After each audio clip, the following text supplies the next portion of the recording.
నమస్తే, welcome to రచ్చ media. Assam, Kerala, Puducherry రాష్ట్రాల్లో అసెంబ్లీ ఎన్నికల పోలింగ్ కొనసాగుతోంది. ఉదయం వరకు అస్సాంలో 38.92%, పుదుచ్చేరిలో 37.06%, కేరళలో 33.28% ఓటింగ్ నమోదైంది. ఎన్నికలు ప్రశాంతంగా కొనసాగాయి.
ఇరాన్, అమెరికా, ఇజ్రాయెల్ మధ్య యుద్ధ వాతావరణం నెలకొన్న వేళ భారత్కు చెందిన గ్రీన్ ఆశా గ్యాస్ నౌక సురక్షితంగా జేఎన్పీఏ పోర్టుకు చేరుకుంది.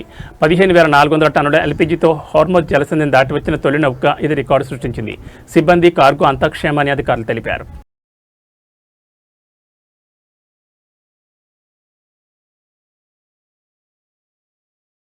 డిజిటల్ చెల్లింపుల్లో మరో కీలక అడుగు పడనుంది. దేశవ్యాప్తంగా టోల్ ప్లాజాల వద్ద నగదు చెల్లింపులను కేంద్ర ప్రభుత్వం పూర్తిగా నిషేధించింది. ఏప్రిల్ 10 నుంచి వాహనదారులు కేవలం ఫాస్టాగ్ లేదా యూపీఐ ద్వారా మాత్రమే టోల్ చెల్లించాల్సి ఉంటుంది.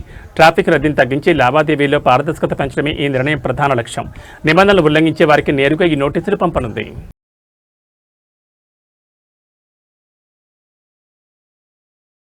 రిటైర్మెంట్ బెనిఫిట్స్ కు సంబంధించిన ఫైల్పై సంతకం చేసేందుకు లంచం డిమాండ్ చేసిన ఓ అధికారి ఏసీబీ అధికారులకు చిక్కారు. మహబూబాబాద్ జిల్లా గూడూరు మండలం ఇన్ఛార్జ్ ఎంఈఓగా బాధ్యతలు నిర్వర్తిస్తున్న జింజిరాల రవికుమార్ 15,000 లంచం తీసుకుంటుండగా అధికారులు రెడ్ హ్యాండెడ్గా పట్టుకున్నారు. అయోధ్యపురంలో ప్రధాన ఉపాధ్యాయుడిగా ఉంటూ గూడూరు ఇన్ఛార్జ్ ఎంఈఓగా వ్యవహరిస్తున్న రవికుమార్ వద్దకు రవీందర్ అనే మరో ఉపాధ్యాయుడు తన రిటైర్మెంట్ బెనిఫిట్స్ ఫైల్పై సంతకం కోసం వెళ్లారు. అయితే ఈ పని చేయడానికి రవికుమార్ ఏకంగా 50,000 లంచం డిమాండ్ చేశారు. చివరికి 15,000 ఇచ్చేలా ఒప్పందం కుదిరింది. లంచం ఇవ్వడం ఇష్టం లేని రవీందర్ ఏసీబీ అధికారులను ఆశ్రయించారు. అధికారుల వ్యూహం ప్రకారం గురువారం రవీందర్ నుంచి 15,000 తీసుకుంటుండగా ఏసీబీ బృందం రవికుమార్ను అదుపులోకి తీసుకుంది. అతని వద్ద నుంచి లంచం సొమ్మును స్వాధీనం చేసుకున్న అధికారులు కేసు నమోదు చేసుకుని దర్యాప్తు చేస్తున్నారు.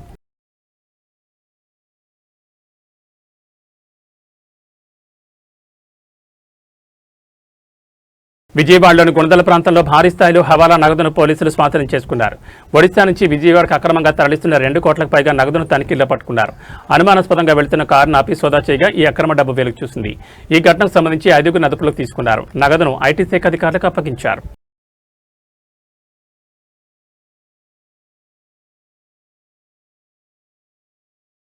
చట్టాన్ని అమలు చేయాల్సిన పోలీసులు నిబంధనలు ఉల్లంఘిస్తే సామాన్యుల పరిస్థితి ఏంటనే ప్రశ్న మరోసారి ఉత్పన్నమైంది. ఎన్టీఆర్ జిల్లా గుంటపల్లి హైవేపై మధ్య మత్తులో బైక్ నడిపిన ఓ పోలీస్ కానిస్టేబుల్ హల్చల్ చేశారు. గుంటపల్లి జాతీయ రహదారిపై ప్రయాణిస్తున్న సదరు పోలీస్ అధికారి మధ్య మత్తులో బైక్పై నియంత్రణ కోల్పోయారు. ఈ క్రమంలో అక్కడే ఉన్న రోడ్డు బారికేడ్లను బలంగా ఢీకొట్టారు. బైక్ పై నుంచి పడిపోవడంతో గమనించిన స్థానికులు అక్కడికి చేరుకున్నారు. సదరు పోలీస్ పూర్తి స్థాయిలో మద్యం సేవించి ఉండడానికి గమనించిన ఒక యువకుడు ఆయన అడ్డుకుని ధైర్యంగా ప్రశ్నించారు. మీరు పోలీసులే కదా, డ్రంక్ అండ్ డ్రైవ్ తనిఖీలు చేసి మాకు ఫైన్లు వేసేది మీరే కదా, మరి మీరే ఇలా తాగి బండి నడిపితే అలా అని ఆ యువకుడు నిలదీశాడు.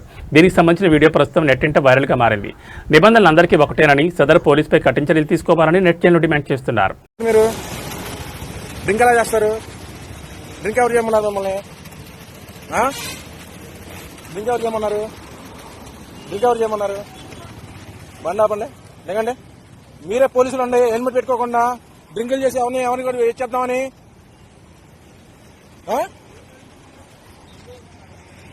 పోలీసు వాళ్ళు చేస్తే ఎట్లాగా డ్రింకింగ్ చేసి ఆయన గుర్తుకొని పడిపోయాడు. సరే పెడతాం. మీరే డ్రింకింగ్ డ్రైవ్ చేసి మీరే తోలితే మా మీద అలాగా 1000 కేసులు వేస్తున్నారు. హెల్మెట్ లేకుండా ఎలా చెప్తారండి? సిపి దగ్గర ఇస్తా కంప్లైంట్. ఇప్పుడు వెళ్తున్నా, విజయవాడ వెళ్తున్నా. మీ పేరేది? రేపు బ్యాచ్ అక్కడ పడిపోయింది చూడరా. ఏంటిది? మీ 1000 కేసులు వేస్తారండి. ఏంటి పాల్గొస్తారేంటండి? పిఎస్ తీసుకెళ్ళండి, పిఎస్కి. 1000 కేసులు వేస్తున్నారు. రోడ్డు మీద ఆపితే హెల్మెట్ ఆపితే 1000 కేసులు వేస్తున్నారు. ఎలాగేస్తారు 1000? వీడికోనా మాకన్నా ఏంటి? వాళ్ళు డ్రింకింగ్ చేసి తొలొచ్చు. వేరే చచ్చిపోయాడు, ఇంకోరు రోడ్డు మీద పడిపోయాడు. మీ డ్యూటీ డ్రెస్ తీసి తాగాలండి. తాగనప్పుడు డ్యూటీ డ్రెస్ మీద ఎలాగేస్తారు మీరు? డ్యూటీ డ్రెస్ మీద ఎలాగేస్తారు మీరు? డ్యూటీ డ్రెస్ మీద ఎలాగేస్తారండి మీరు? డ్యూటీ డ్రెస్ మీద ఎలాగేస్తారు మీరు? ఏంటి పోయేది? మీరు పోలీసులు అయితే మీరు మమ్మల్ని హెల్మెట్ లేకపోతే ఆపుతారేంటి? ఆపట్లేదా మీరు? 1000 కేసులు వేయట్లేదా? 1000 వస్తే 1000 కేసులు. ఏం ఫంక్షన్ అన్నా మా చెప్తే ఉన్నారేంటి? ఇక్కడ హెల్మెట్ అంటే 1000 రూపాయల కేసు ఎవరి కోసం వేస్తున్నారు? మీకున్నా మాకున్నా ఏంటి? నీది ఈగో. మీ పేరు చెప్పు, నీ ఐడి ఇవ్వు, నీ ఐడి ఇవ్వు. సార్ వద్దు సార్, మీ ఐడి ఇవ్వండి, మీ ఐడి ఇవ్వండి. సిపి అవతరి ఇస్తాను నేను. ఏం ఫంక్షన్ అన్న? డ్యూటీ డ్రెస్ మీద ఎలాగేస్తారు మీరు? డ్యూటీ డ్రెస్ మీద ఎలాగేస్తారు? న్యాయం ఉండాలి కదా గవర్నమెంట్ కి. మాకు జరగట్లేదు ఇక్కడ. మీలాంటి వాళ్ళు జరిగితే ఎట్లాగా కుదరదు. పిఎస్కి వెళ్ళాలి, కమిషనర్ దగ్గరికి వెళ్ళాల్సిందే. అవ్వదు. బండి వాళ్ళకి ఇవ్వు. ఎందుకు ఎవరు అన్న? కమిషనర్ వాళ్ళు మా బాబాయ్ కూడా పోలీసే. 5 నిమిషాలు పెడతా ప్రూఫ్. ప్రెస్ కూడా మా బాబాయే పెడతా 5 నిమిషాల్లో. ఏం కొప్పదాకన్నా? ఏం గొడవకు? మీ అసెంబ్లీ అన్న ట్రాఫిక్ అసెంబ్లీలో పిలువన్నా, ఆయన పిలువ. ఆయన పిలవని తావాలి, పంపిన ఆయన్ని. ఆయన పిలవాల్సిందే, ఆయన పిలవన్నా. ఆ ఎస్ఎం పిలవాల్సిందే మీరు. ఆ ఎస్ఎం మరీ దారుణంగా వేస్తున్నారు కేసులు. పిలవండి, ఆయన పిలవండి. పిలవదు, ఏం లేదు పిలవండి, ఆయన పిలవండి. అట్టోడే నాది, కొండపల్లె నాది. నా ఇంటర్వ్యూలో చెప్తా. పిలిపిండి, ఆయన పిలిపిండి. లేదు పిలిపిండి. అవదు. నేను పడేది కూడా వీడియో తీసా. ఆయన పడేది కూడా వీడియో తీసా నేను. పిలిపిండి, ఆయన పిలిపిండి. వాళ్ళు వదలను నేను, అస్సలు వదలను నేను. మీరు వదులుతున్నారా బండ్లు ఆపి? లేదన్నా, వదలను. నేసిన వదలను. మీరు పిలిపియాల్సిందే. కాకి చెక్కులు లేవని కేసులు, కాకి చొక్కలు లేవని కేసులు, యూనిఫామ్ లేవని కేసు, ప్రతిదీ. వీళ్ళు యూనిఫామ్ వేసుకుని డ్రింక్ చేయొచ్చు. వీళ్ళు చెక్ చేయండి. నైట్ పూట చెక్ చేస్తున్నారు కదా డ్రింక్ అండ్ డ్రైవ్లు. ఇంక చెక్ చేయండి మీరు చెక్ చేయండి. నేను వదలను ఇప్పుడు.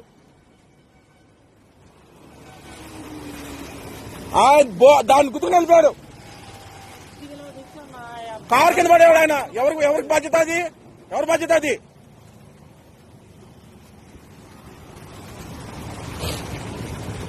సర్లే పోనీలే, అప్పుడు తాగినా వదిలేసా. బండి ఎత్తున కాడిపోతున్నాయినా. ఎవరిని గుద్దేద్దామని, ఎవరిని చంపేద్దామని రోడ్ల మీద. పోన్లేండి. అవసరం సార్, ఆ సార్ని పిలిపిండి సార్. మీరు ఆ ఎస్ఐ గారు సార్ని పిలిపిండి. ఆ ఎస్ఐ సార్ చాలా స్టిక్. ఈ స్టిక్ ఆయన్ని వదలకూడదు. ఆ సార్ని పిలిపిండి. అవ్వద్దు సార్, ఆ సార్ని పిలిపిస్తే ఆయన వదులుతా. లేదా బండి కూడా వదలను నేను. మేమేం చేసినా పర్లేదు, నేనే లోపలికి వెళ్తా. నేను లోపలికి వెళ్తా సార్. ఆయన వదిలే పరిస్థితి లేదు. ఆ సార్ని పిలిపిండి. నా వల్ల కాదు. మీకోనా మాకోనా ఏంటి? కాదు, ఇది కరెక్ట్ కాదు. ఇది యూనిఫామ్. మరి యూనిఫామ్ కి గౌరవం లేదు ఆయనకి. మామూలు వదిలేసామని యూనిఫామ్ కి గౌరవం లేదు, బ్యాచ్ లేదు. అవదు, వదలను నేను.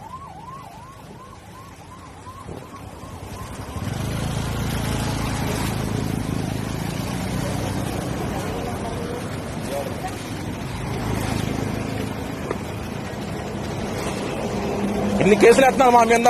మేము 10,000 20,000 సంపాదించుకుంటాం. ఆ సంపాదన మాకు మొత్తం కేసులకే పోతున్నాయి. మీకు ఒక న్యాయం, మాకు ఒక న్యాయం. ఆపుతా ఉంటే వదులుతారన్నా? మీరు వదులుతారా? రే ఆగండ్రా అంటా ఉంటాం. అరే మేము సంపాదించుకున్నాం, అరే అంటారు మీరు. మేము వదలన్నా. ఐసే గారిని పిలిపిండి, బండి వదులుతా.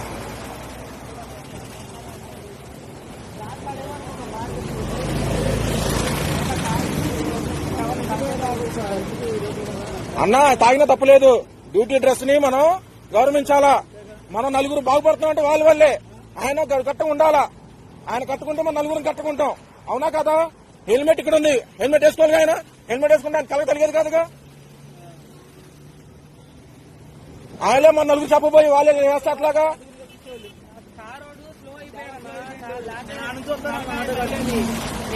కారు తొక్కిచ్చాడు సార్, మేము చూసాం. అందరూ నా బండ్లు అందరూ కస్టమర్ ఉన్నారు. తప్పు ఉండాలంటే మీరు వదులుతున్నారు సార్ మమ్మల్ని. మీరు మమ్మల్ని వదులుతున్నారా సార్? మా వల్ల కాదు సార్. నన్ను రేపు రోజు వేరే దాన్ని వేసినా పర్లేదు, మిమ్మల్ని అయితే వదిలేను సార్ నేను. అంతే. మేము కట్టగా ఉంటున్నాం.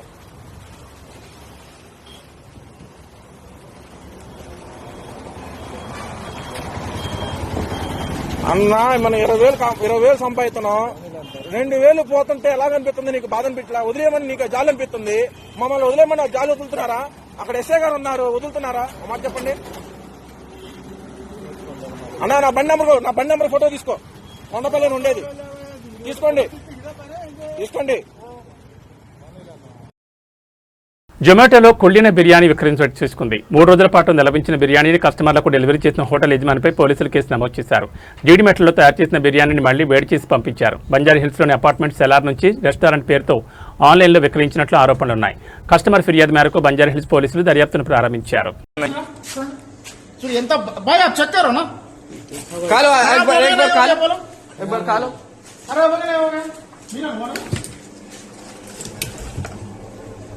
खा लो भैया खा लो पूरा देखो ये फ्रिज बोल दे क्या भैया ये अब चूहा पूरा घूम रहे इसकी अरे ऐसा आप कैसा बेच रहे देखो ఎంత గలీజ్ అంటే బిర్యానీలు ఎంత మోసం ప్రజలు మోసం చేస్తున్నారట స్టాక్ మెయింటైన్ చేసి మొత్తం ఎన్ని బిర్యానీ तो भैया ये कौन कह सकते बोलो बोलो इधर हम बोलो आपका ओनर आ रहा नहीं यार आओ बोलो पहले आके बात करो बोलो बात करने का कुछ भी नहीं है इधर अभी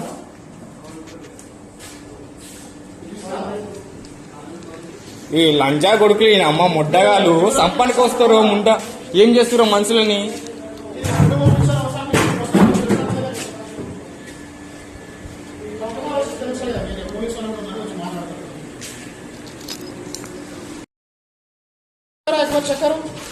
बिरयानी कौन सा दिया रे भाई बिरयानी कौन सा दिया तू ओनर बुलाओ कॉल करो నిన్నటిది బిర్యానీ మొత్తం వేడి చేసి ఇచ్చిండు నిన్నటిది బిర్యానీ నసివాలే చికెన్ షోర్మా బిర్యానీ అంట పొద్దుగాల బిర్యానీ ఇట్లా దొరుకుతావా అంటే ఇట్లా దొరుకుతుంది పొద్దుగాల ఆర్డర్ చేసుకునే వాళ్ళు చూసుకోండి మంచిగా నిన్నటి ఆర్డరు నిన్నటి బిర్యానీ వేడి చేసి ఇచ్చిండు तुम्हारे ओनर बुलाओ पहले इधर बुलाओ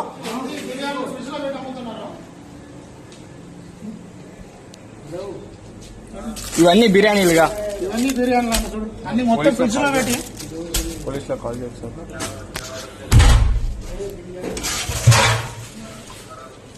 ఇవన్నీ మొత్తం నిన్నడిది మొత్తం బిర్యానీ ఇదన్నీ నిన్నడిదిగా నిన్నడిది బిర్యానీ ఇవన్నీ ఆ నుంచి దగ్గర ఉంది भाई అబా బాబా బాబా బాబా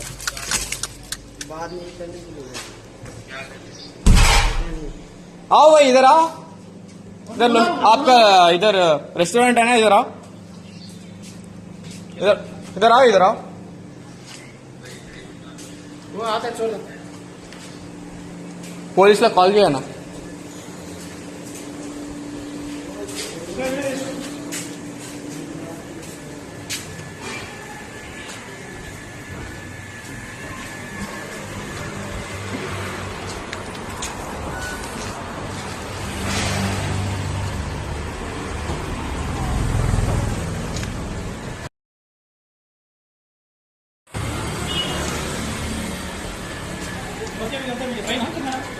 ఇదే लैपटॉप में याद है भाई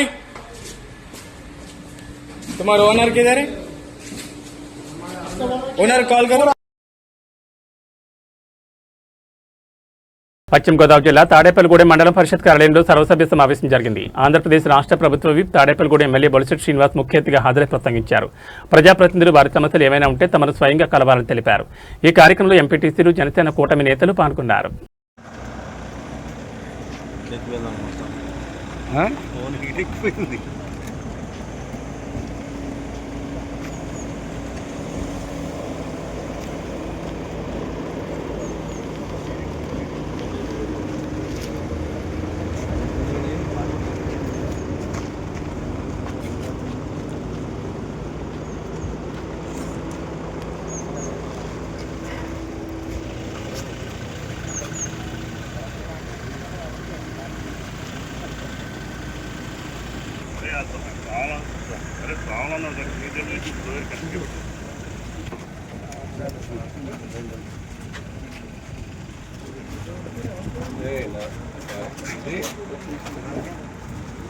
రండి మీరు ఫ్యామిలీ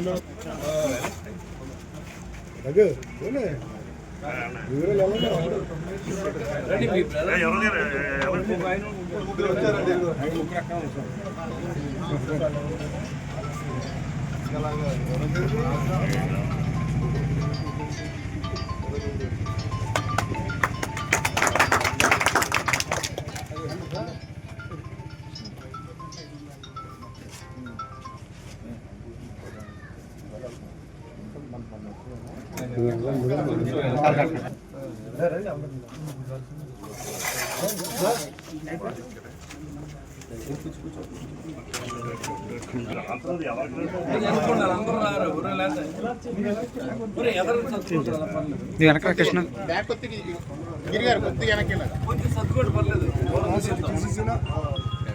వెనక కృష్ణ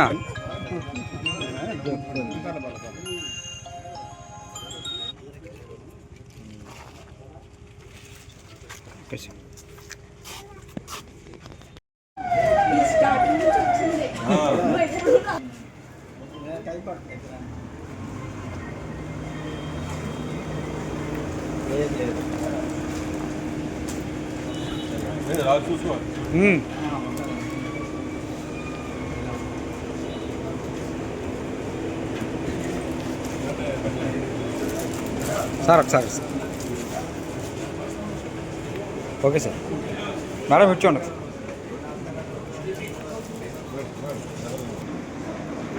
సార్ ఉండండి సార్ సార్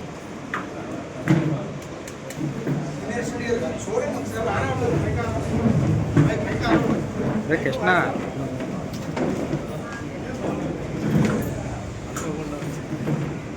మోహన్ అలాగే అనుకుని వచ్చాను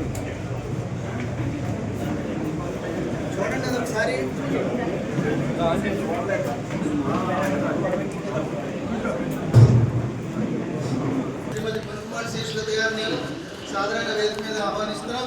అలాగే ఈనాటి మండల పరిషత్ సర్వసభ్య సమావేశానికి విశిష్ట అతిథిగా వచ్చేసిన గౌరవనీయులు స్థానిక శాసనసభ్యులు మరియు ప్రభుత్వ శ్రీ బొత్స శ్రీనివాసలు కొమ్మగూడెం ఎంపీటీసీ గారు శ్రీ సోత్తం రామకృష్ణ గారిని కూడా వేదిక మీద ఆహ్వానిస్తున్నాం.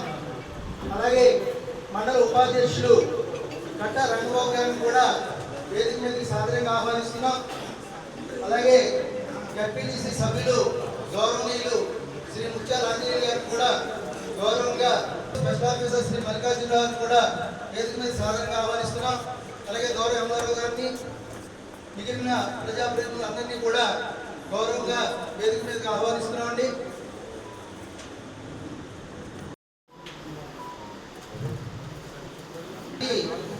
ఈ సర్వసభ పింఛనుగా మంజూరైన అధికారులందరికీ నా హృదయపూర్వక నమస్కారాలు. మండల పరిషత్ మీటింగ్ అనేది చాలా సుదీర్ఘంగా జరిగిద్ది. ఎందుకంటే ఎప్పుడు కూడా చాలా సమస్యలతో అందరూ కూడా మాకు అది కావాలి ఇది కావాలి అది జరగలేదు ఇది జరగలేదు అని చెప్పి ఎప్పుడూ చాలా సుదీర్ఘంగా జరిగేది.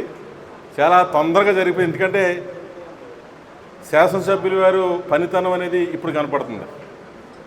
190% అందరూ కూడా చాలా హ్యాపీగా ఉన్నారు. అదే దీనికి నిదర్శనం. ఎవరు కూడా అధికారులు వచ్చి వాళ్ళ లెక్క ప్రకారంగా వాళ్ళు చేసే కార్యక్రమాలు చెప్పుకెళ్ళిపోయారు, కానీ ఎక్కడి నుంచి ఒక క్వశ్చన్స్ రాలా. అంటే 90% సమస్యల్ని నేరుగా ఆయనే సాల్వ్ చేస్తారు. కాబట్టి ఇక్కడ ఈ వేదిక మీద మనం మాట్లాడుకోనే సందర్భం అనేది లేదు. కాబట్టి ఈ సందర్భంగా మరి శాసనసభ్యుల వారికి మా తాడేపల్లిగూడెం రూరల్ మండలం తరఫున ధన్యవాదాలు కృతజ్ఞతలు తెలియజేస్తున్నామండి. ముఖ్యంగా ఇవాళ చాలా సుదీర్ఘంగా కొన్ని విషయాలు చెప్పడం జరిగింది. మెయిన్ పంచాయతీరాజ్ నుంచి మంచి గ్రాంట్స్ వచ్చినాయి. ఎన్ఆర్జీఎస్ సంబంధించి కానీ లేదంటే ఎమ్మెల్యే గారు కొంత పవన్ కళ్యాణ్ గారు మనకి పంచాయతీరాజ్ శాఖ మంత్రి మరియు గ్రామీణాభివృద్ధి శాఖ మంత్రిగా ఉండటం అనేది మన చాలా అదృష్టం. ఆయన ఉండటమే కాకుండా మన శాసనసభ్యులు ఆయనకు అత్యంతగా సన్నిహితమైనటువంటి సంబంధం ఉండడం అనేది ఇంకో అదృష్టంగా మనం భావించాలి. ఇవాళ మరి ఇందాకే ఆర్ఎన్బి ఏఈ గారు చెప్పారు,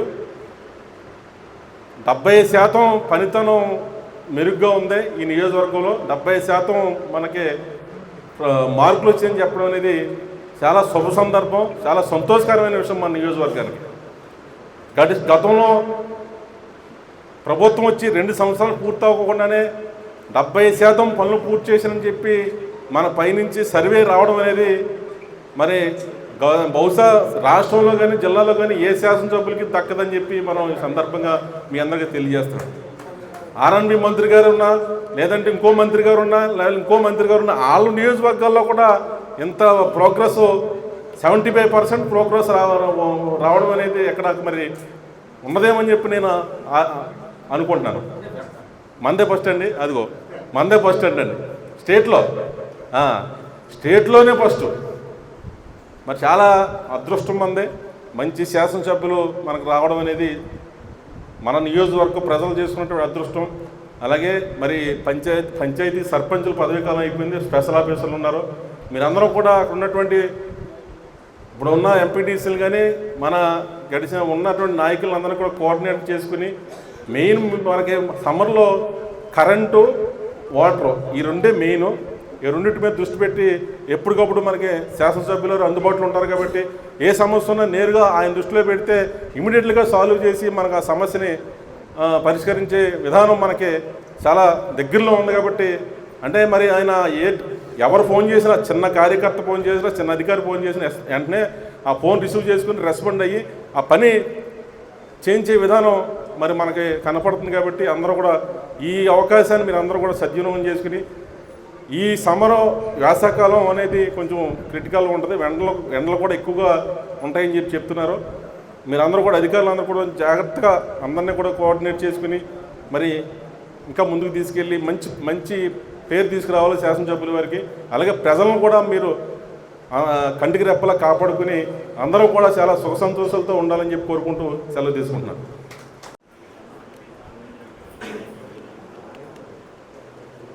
మండల సమావేశాన్ని అధ్యక్షత వహించిన ఎంపీపీ గారికి, ఆంజనేయులు గారికి, ఆ సమావేశానికి ఇచ్చేసిన సెక్రటరీస్కి, అదేవిధంగా మన ఎంపీటీసీలకి అందరూ కూడా ఉదయపూర్వ నమస్కారం.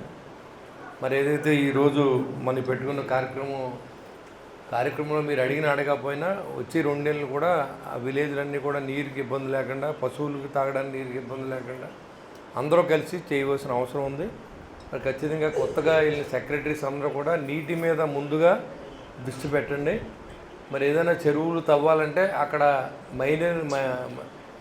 మన ఇరిగేషన్ వారికి మీరు అప్లికేషన్ పెట్టండి, సెక్రటరీ తీర్మానం చేయండి, ఎంఆర్ఓ వారికి చెప్పండి. అదేవిధంగా కలెక్టర్ గారి నోటీసులు కూడా పెట్టి ఆ గ్రామానికి సంబంధించిన శ్మశానాలకు కానీ, ఆ గ్రామాలకు సంబంధించినటువంటి స్కూల్స్కి కానీ, ఆ గ్రామంలో రైతులు కానీ దాన్ని ఆ మట్టిని వాడుకోవచ్చు, ఎలాంటి ఇబ్బంది లేదు. బయటికి వెళ్ళాలంటే మాత్రం ఖచ్చితంగా దానికి ఆ గ్రామస్తుల దగ్గర ఆక్షన్ పెట్టి ఆ డబ్బులు ఏదైనా వచ్చినా సరే గ్రామానికి ఇవ్వాలి తప్ప ఎవరికి దాన్ని వాడుకునే హక్కు లేదు. అలా అయితే మాత్రం కేసులు పెట్టమని అధికారులు కూడా చెప్పడం జరిగింది. ఎవరికి దీన్ని భయపడవలసిన అవసరం లేదు. ఏ గ్రామం ఇప్పుడు 16 ఎకరాల చెరువు తవ్వితే ఎన్ని నీళ్ళని దాంట్లో ఒడిసిపట్టుకోవచ్చు మనం. దాన్ని తవ్వకుండా అలా వదిలేస్తే ఆ నీళ్ళు ఉండవు దాంట్లో. రేపు కనీసం దూడ చెరువు కిందో, వాడకం నీళ్ళ కిందో వాడుకునే అవకాశం ఉంటుంది. ఇది మన బాధ్యతగా మీరందరూ భావించాలి. గౌరవ ముఖ్యమంత్రి గారు కూడా మనకి చెప్పడం జరిగింది. ఈ 100 రోజులు మరి ఏదైతే నీరుని మనం ఎక్కడైనా సరే మనం స్టోరేజ్ చేసుకోవడం కాకుండా నీటి సంఘాల బాధ్యతను కూడా తెలియజేయమని చెప్పి కూడా పెట్టడం జరిగింది. ఈ 100 రోజుల్లో మనం ఖచ్చితంగా అన్ని ట్యాంక్స్ని నింపుకోవాలి. ఇవాళ కాలువ నుంచి వచ్చే ట్యాంక్స్ కొన్ని ఉన్నాయి. ఆ ఏలూరు కెనాల్లో వచ్చే నెల 15వ తారీఖు క్లోజ్ చేస్తారు. మరి వచ్చి కొద్ది లెవెల్ తగ్గిపోతూ ఉంటుంది, నీరు తోడాలంటే ఇబ్బంది అవుతుంది. కాబట్టి అందరూ కూడా అన్ని ట్యాంకులు ఫుల్ చేసుకోండి. ఎందుకంటే ఇది మన అవసరం. రాజకీయాల్లో ఇవాళ సర్పంచులు లేకపోయినా రేపు సర్పంచులుగా పోటీ చేయడానికి మనం సిద్ధంగా ఉంటాం. ఏదో అలాంటప్పుడు మనకు యాక్టివ్గా ఉన్న రాజకీయాల్లో ఉండాలనుకున్నప్పుడు ఖచ్చితంగా ప్రజల అవసరాలని మనం గుర్తించి అధికారులను మోటివేట్ చేసి చేయించుకోవాల్సిన బాధ్యత మనందరికీ ఉందని చెప్పి కూడా నేను ముందుగా నీరు అనేది ఎక్కడా ఇబ్బంది లేకుండా చూడవలసిన బాధ్యత ఇక్కడ ఉన్న మీ అందరికీ అధికారులకి, సెక్రటరీలకి, ఎండిఓ గారికి, ఎంఆర్ఓ గారికి అందరికీ చెప్తున్నాం. అందరూ కలిసికట్టుగా ఎక్కడా కూడా నీటి ఇబ్బంది లేకుండా చూడవలసిందిగా మొట్టమొదటిగా నేను కోరుతా ఉన్నా.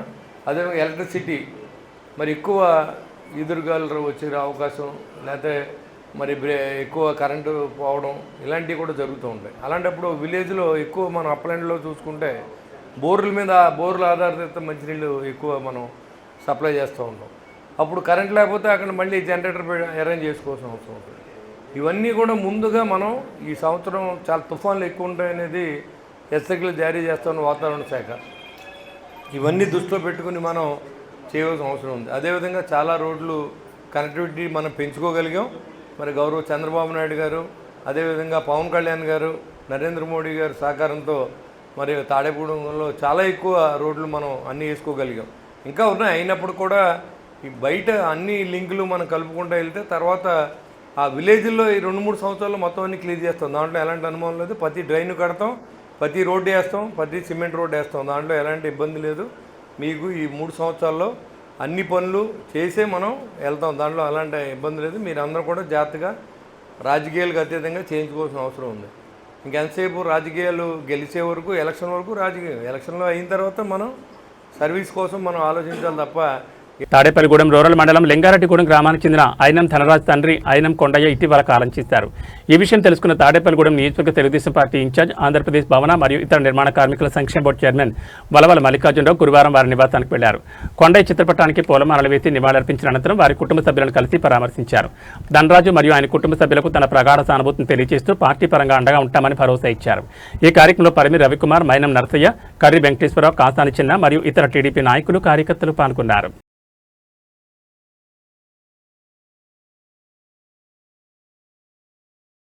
మహిళలను కించపరిచేలా సభ్య సమాజం తలదించుకునేలా ఏబిఎన్ ఆంధ్రజ్యోతి ప్రసారం చేసిన కథనాలపై ఏబిఎన్ రాధాకృష్ణపై చర్యలు తీసుకోవాలని కోరుతూ పశ్చిమ గోదావరి జిల్లా తాడేపల్లిగూడెం నియోజకవర్గ కోఆర్డినేటర్ వడ్డీ రఘురామనాయుడు ఆధ్వర్యంలో తాడేపల్లిగూడెం పోలీస్ స్టేషన్లో వైఎస్ఆర్సీపీ శ్రేణులు ఫిర్యాదు చేశారు. తొలుత వైఎస్ఆర్సీపీ కార్యాలయం ర్యాలీగా బయలుదేరి మెయిన్ రోడ్డుపై రాధాకృష్ణకు వ్యతిరేకంగా నిరసన తెలిపారు. ఈ సందర్భంగా వడ్డీ రఘురామనాయుడు మాట్లాడుతూ రాధాకృష్ణ వైఎస్ఆర్సీపీ నాయకుల భార్యలనే కాకుండా యావత్ మహిళా సమాజాన్ని కించపరిచేలా మాట్లాడారన్నారు. మహిళల ఆత్మగౌరవం దెబ్బతీసేలా నీచమైన, నికృష్టమైన భాష ఉపయోగించడం అనాగరికరమన్నారు. ఆయన వెంటనే క్షమాపణ చెప్పకపోతే తీవ్ర పరిణామాలు తప్పవని హెచ్చరించారు. మంచి మర్యాద మరిచి చంద్రబాబు, పవన్ కళ్యాణ్ల మెప్పు కోసం ఇలా దిగజారి వ్యాఖ్యలు చేయడం దారుణమన్నారు. వెంటనే క్షమాపణ చెప్పకపోతే ఉద్యమం ఉధృతం చేస్తామని, స్థానిక ఆంధ్రజ్యోతి కార్యాలయాన్ని ముట్టడిస్తామని హెచ్చరించారు. ఈ కార్యక్రమంలో పెద్ద ఎత్తున వైఎస్ఆర్సీపీ నాయకులు, కార్యకర్తలు పాల్గొన్నారు.